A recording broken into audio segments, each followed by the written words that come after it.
আসসালামু আলাইকুম বন্ধুরা, আশা করি আপনারা সবাই ভালো আছেন। নতুন আরেকটা ভিডিওতে আপনাদের সবাইকে স্বাগত জানাচ্ছি।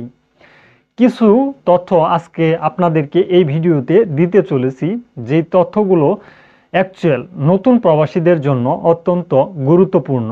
আর এই তথ্যগুলো আপনারা কি চোখে দেখবেন সেটা আপনারাই ভালো জানেন, তবে আমার যেটুকু বলার কর্তব্য আমি আপনাদেরকে বলবো।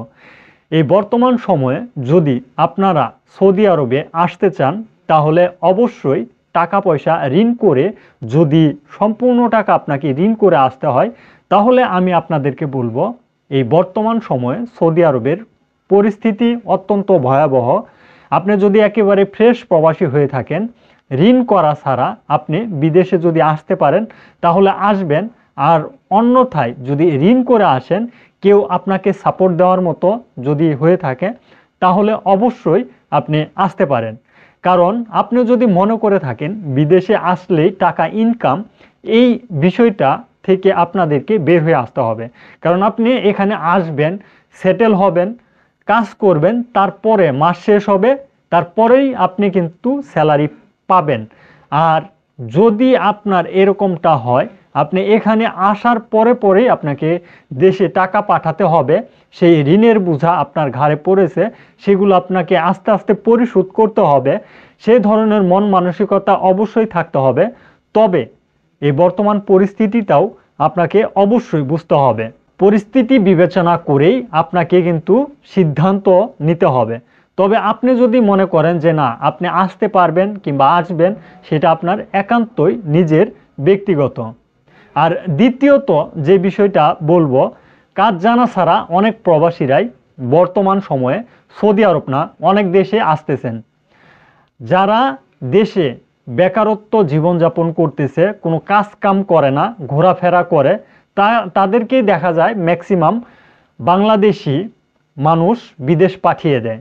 যেমন আপনার ফ্যামিলিতে আপনি কাজ করতেছেন না, আপনাকেই কিন্তু আসলে দেখা যাচ্ছে যে বিদেশে পাঠিয়ে দেয় টাকা পয়সা দিয়ে। কিন্তু আপনি এটা জানেন না, আপনার যে কোনো স্কিল নেই, আপনি একেবারে নতুন একজন প্রবাসী। সেই ক্ষেত্রে বিদেশে আসলেন, আসার পর আপনাকে কি কেউ নিতে চাইবে, কোনো কাজে নিতে চাইবে? যে কোম্পানি হয়তো আনলো, সেই কোম্পানি যদি অ্যাকচুয়াল কোম্পানি হয়ে থাকে, আপনাকে সেইভাবে কিন্তু কাজ দিবে। আর যদি অ্যাকচুয়াল ফ্রি ভিসা সিস্টেম কিংবা অন্য কোনো সিস্টেমে আপনারা আসেন, তাহলে অবশ্যই আপনাদেরকে অন্য সিস্টেমেই কিন্তু সৌদি আরবে থাকতে হবে, মানে বেকারত্ব জীবনযাপন পার করতে হবে। এই যে 4-5 লাখ টাকা খরচ করে আসতেছেন, আপনাদের এই টাকার প্রতি যদি মায়া থাকে, কিংবা আপনারা যদি মনে করেন যে না, সৌদি আরবে আসার পর কিংবা আপনি যে কোনো দেশে আসেন না কেন, আসার পর ভালো একটা পজিশনে থাকবেন, সেক্ষেত্রে আপনাদেরকে প্রথম যে কাজটা করতে হবে, স্কিল ওয়ার্কার হিসাবে আসতে হবে। আগে একটা সিচুয়েশন ছিল, যেই সিচুয়েশনে আপনারা ফ্রেশ প্রবাসীরা আসলেও সেটেল হতে পারতেন। বর্তমান সময়ে এখন কোনো কোম্পানি চায় না যে একজন ফ্রেশ প্রবাসীদেরকে তার কোম্পানিতে কাজে দিতে। আপনি যদি একটা কোম্পানি খুলেন, সেখানে যদি মনে করেন আপনি একজন ফ্রেশ প্রবাসীকে কাজে লাগাবেন, সেটা কিন্তু আপনি কোনোভাবেই চাইবেন না। তো সেই রকমই আপনি অবশ্যই একটা স্কিল জেনে আসার চেষ্টা করবেন, নয়তো আসবেন না। যদি আসেন, বিপদে পড়ে যেতে পারেন। আর তৃতীয় নাম্বারে যে বিষয়টা বলবো, বর্তমান পরিস্থিতি সৌদি আরবের ক্ষেত্রে অনেকটাই ভয়াবহ। আর এই বর্তমান পরিস্থিতিতে সৌদি আরবে যে কোনো ভিসা দিয়ে যদি আসেন, আপনাদেরকে সাপোর্ট দেওয়ার মতো একজন থাকতে হবে। সৌদি আরবে আপনাদেরকে সাপোর্ট দিতে পারবে সেরকম একজন লোক যদি আপনার থাকে, সেক্ষেত্রে আপনি আসেন। আর অন্যথায় আসার চেষ্টা করবেন না।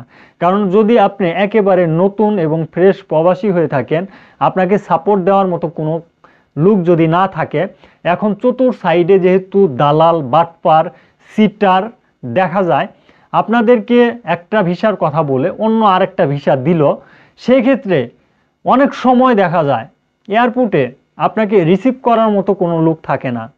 তখন আপনি কার কাছে যাবেন, কোথায় যাবেন, জানেন না ভাষা, কোনো কিছুই বুঝেন না, কোথায় যাবেন, কার কাছে যাবেন। সেই জন্যই সাপোর্ট দেওয়ার মতো কিছু লোক আপনার থাকতে হবে। আর তাদের কাছে যেয়ে যদি আপনি একটু আপনার যেই সমস্যাটা সমাধান করে নিতে পারেন, সে ধরনের লোক কিন্তু আপনাকে থাকতে হবে। তো এই 3টা বিষয় যদি আপনাদের কারো কোনো সমস্যা থাকে তাহলে আমি আপনাদেরকে বলবো অবশ্যই আপনারা এই ধরনের প্রবাসীরা কোনোভাবেই সৌদি আরব না কোনো দেশে আসার চেষ্টা করবেন না। আর অবশ্যই যদি আসেন তাহলে এই 3টা বিষয় যদি ঠিকঠাক থাকে তাহলে আপনারা সিদ্ধান্ত নিয়ে আসার পরিকল্পনা করবেন যে আপনি অ্যাকচুয়াল ভালো একটা ভিসাতে ভালো একটা কাজে আসতেছেন। তো আশা করি তথ্যগুলো আপনাদের অনেকের ভালো চোখে নেবেন, আবার অনেকেই খারাপ চোখে নিতে পারেন। কে কোনভাবে নিচ্ছেন অবশ্যই ভিডিওর কমেন্ট বক্সে আপনারা আপনাদের মতামত জানিয়ে যেতে পারেন। আর পরবর্তী ভিডিও কি সম্পর্কে দেখতে চান আমাদেরকে বলতে পারেন। আজকের ভিডিওটি এ পর্যন্তই। ধন্যবাদ সবাইকে। সালামু আলাইকুম।